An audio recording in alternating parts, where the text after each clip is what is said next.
Hello दोस्तों, मैं हूं आपका दोस्त एडवोकेट शिवेंद्र प्रताप सिंह। आज हम बात करेंगे कि 498A का केस आप पे हो गया या 376 का ही केस हो गया या कोई भी केस हो गया। और ध्यान रखें कि अगर FIR आपके पास है तो उसमें जो घटना की तारीख और समय दिया गया है, अगर देखिए ध्यान रखें कि कोई भी FIR जिस दिन आपके खिलाफ झूठी लिखाई गई तो वो झूठी आज साबित हो, कल साबित हो, आज नहीं कल वो साबित हो ही जाएगी कि ये FIR झूठी है। तो अगर आपके खिलाफ FIR झूठी लिखाई गई, आपके परिवारों के खिलाफ झूठी लिखाई गई, रिश्तेदारों के खिलाफ झूठी लिखाई गई, तो ध्यान रखें कि FIR में जो वर्णित घटना है उसका समय और तारीख जरूर देखें।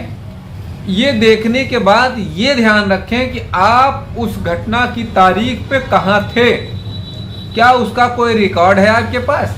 कहने का मतलब मान लिया जाए कि 10 अप्रैल उस घटना की तारीख दिखाई गई, बताई गई है FIR में 10 अप्रैल 2023 की बात कही गई। तो ध्यान रखें कि 10 अप्रैल को आप कहाँ थे, क्या कहीं बैंक गए थे, क्या कहीं ATM से पैसे निकाले थे, कहीं मेडिकल स्टोर पे गए थे, या कहीं आपने कोई अन्य सामग्री खरीदी हो जहाँ पे CCTV कैमरे की फुटेज हो, या आप स्कूल कॉलेज कहीं भी गए थे या अपने जॉब में थे।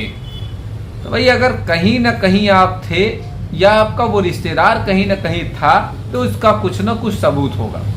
अक्सर हमने ये देखा है कि 498A के केस में या फर्जी 376 के केस में जो FIR दर्ज कराई जाती, जो उसमें घटना की तारीख बताई जाती है, बंदा कहीं और होता है, उसके पास प्रमाण भी होता है लेकिन वो हाथ पे हाथ रख के बैठा होता है, वो कुछ नहीं कर पाता है। कारण क्या है कुछ ना कर पाने का?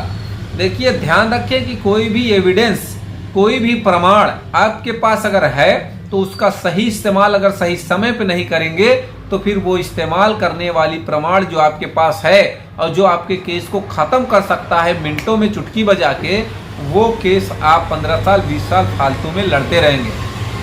ऐसे ही एक घटना की मैं बात करता हूँ कि एक 498A का ही मामला है। उसमें अभियुक्त बनाया जाता है ITBP का जवान है, जो कि जिस दिन की घटना बताई जा रही वो नेपाल और चाइना और हिंदुस्तान का जो बॉर्डर है तिब्बत वाला, जहाँ भी है वहाँ पोस्टिंग है। वो बंदा जैसे कि आज की घटना बताई जा रही 10 तारीख की, अगर 10 तारीख की घटना बताई जा रही है तो वो एक दिन पहले 9 को ही नेपाल में है, वहाँ ATM से पैसे निकाले, वहाँ की लोकेशन है।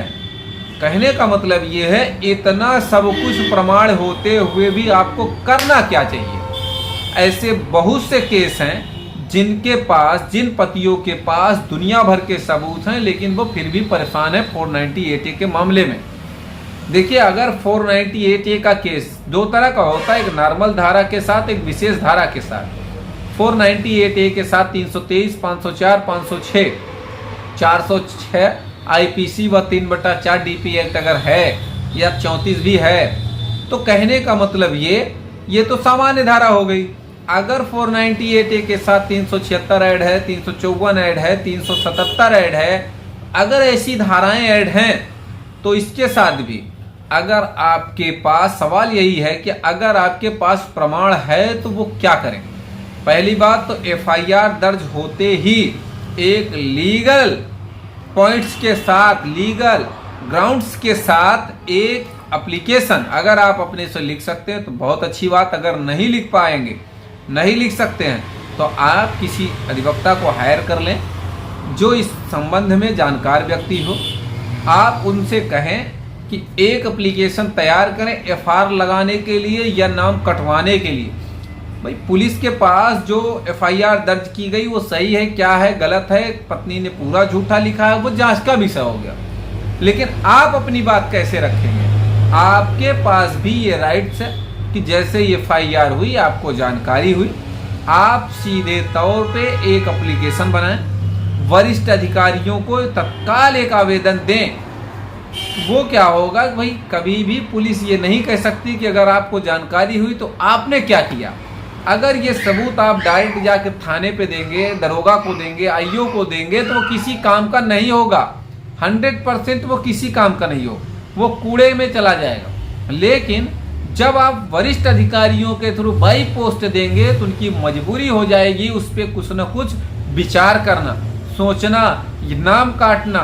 ध्यान रखें, नाम काटने के लिए लोग 50,000, 20,000, 40,000 दे देते हैं, लेकिन एक मात्र एप्लीकेशन जो मैं बता रहा हूं उसके दे देने से गारंटी है। भाई आप प्रमाण दे रहे हैं कि ननद यहाँ था, नंदोई यहाँ था, हम यहाँ थे, ससुर यहाँ था, देवर यहाँ था। जब प्रमाण देंगे आप तो वो किसी भी तरह से जांच का विषय आएगा।